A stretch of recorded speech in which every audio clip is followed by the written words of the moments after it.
Sebuah kapal penangkap cumi KM Ratu Samudra Mulia terbalik dihantam badai dan gelombang besar. Akibatnya, awak kapal yang selamat berjumlah 9 orang terombang-ambing di Laut Jawa. Lokasi tepatnya berada di sekitar 65 mil laut selatan Selat Bangka.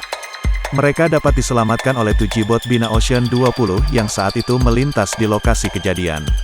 Para awak kapal penangkap cumi itu bergelantungan di badan kapal yang masih mengapung hingga mendapatkan pertolongan pada Jumat, tanggal 8 April tahun 2022. Kepala Kantor SAR Pangkal Pinang M. Fazli mengatakan, kejadian berlokasi di Laut Jawa karena faktor cuaca buruk. Seluruh awak yang ditemukan selamat dibawa ke Palembang sesuai tujuan tugboat yang telah menemukan mereka.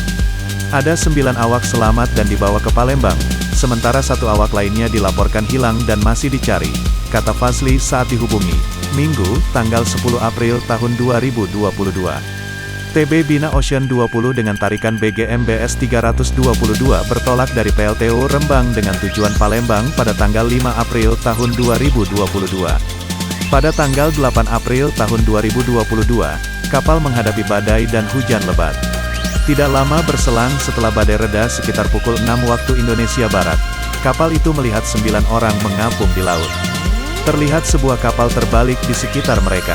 Awak kapal yang selamat yakni Karim, Nahoda, Bukhori, KKM, Andiana, Anda Lesmana, Ferdi F, Mustafa, Abdul Karim, Giri Purnama dan Eko P, ABK.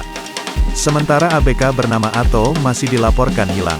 Para awak kapal berasal dari Indramayu, Subang, Cirebon dan Bogor. Selain itu ada yang berasal dari Bandar Lampung dan Singkawang, Kalimantan.